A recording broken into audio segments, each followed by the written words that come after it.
Martin Lesinski is a photographer, writer, and combat disabled Vietnam veteran. He began using writing in combination with self-portraits and government documents to explore his identity as a disabled veteran in the 1970s.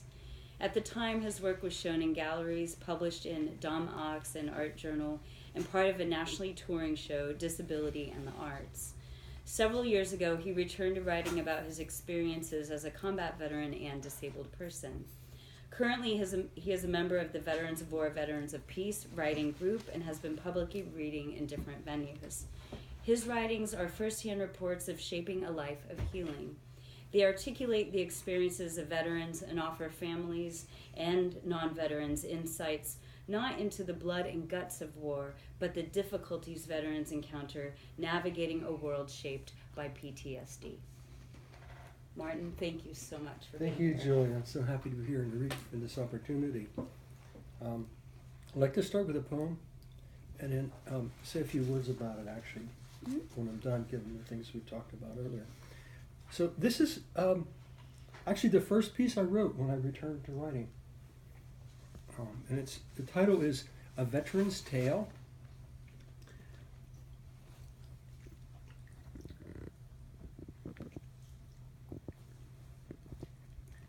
What is this self that comes knocking? This unwelcome neighbor I can't move away from. Episodes of me seared beyond memory, hardwired into brain. On what authority do they displace the sight of shoreline rocks discoloring ocean's colors, the sound of an ocean's breath? How to open the door and send him home. Farewell, no return. Open the door and all the windows. Tear down load-bearing walls. No edge between ocean and heaven. Neutrality abandoned for presence. I've had my fingers in the wounded. Their desperateness has taken my hand. Now I sleep nights beside my beloved, never parting skin to skin. I don't know if you want to record this next part or not, Nancy, but It's okay. So I want, given what we talked about earlier in the blocks, it's a people's story. I want to read this because this was the first one. I just want to comment on it briefly, real quickly. So we were on a trip down Big Sur near the water, but what came to me first were those last 4 lines. And what had been going on with me at that time was a disconnect between my experiences of combat in Vietnam and my life here in California now today, and sitting on a beautiful California coast. And what is that disconnect?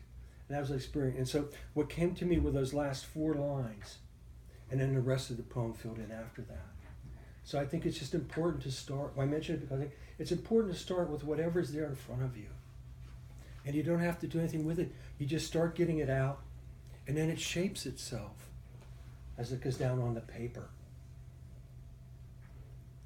And that's all I want to say about it. So I read that one. And then another one here I thought would be appropriate, since we're with the Berkeley Community Choir and Orchestra event, is a piece I wrote. Actually, I drafted it during a performance by Glenn Gould of the 12 Variations. Is that what it was? Do you know that piece? The 32 short films. Short, yeah. Yeah, in San Francisco last year when he was doing that. And this actually came to me during him. So I thought it would be a fitting piece to read in honor of the Berkeley performance of the War Requiem. And the title of this piece is Score for a Soldier's Journey. Up, down, up, down, up, down, up, down, up, down.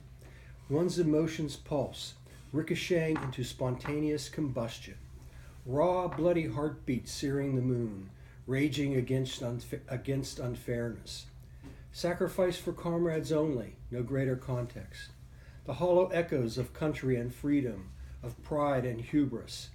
Blood on my hands, staunching the heart, the soul.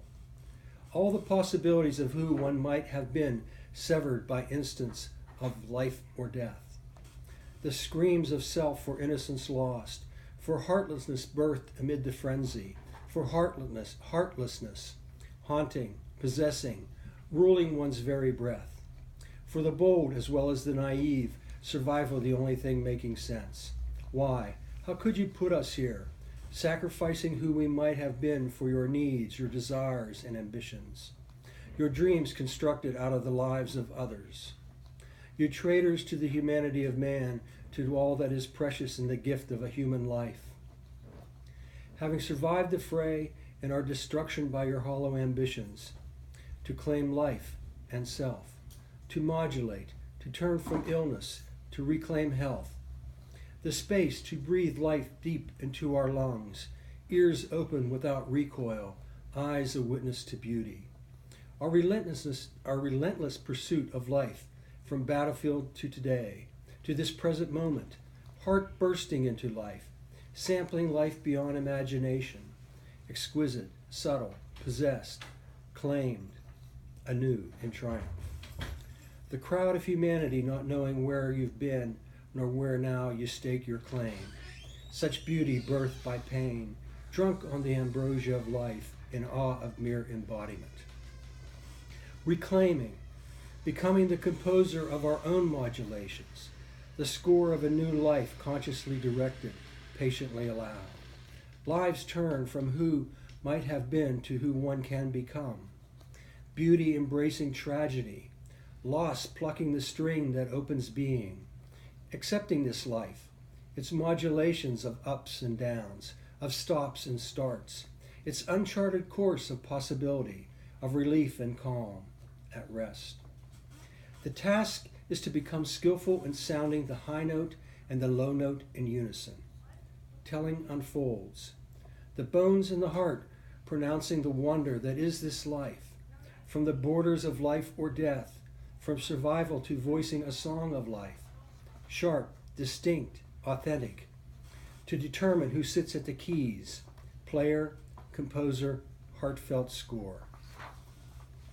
And that's a score for a soldier's journey. I think that's probably, Are you that'll kind of do it, don't you think? That's remarkable.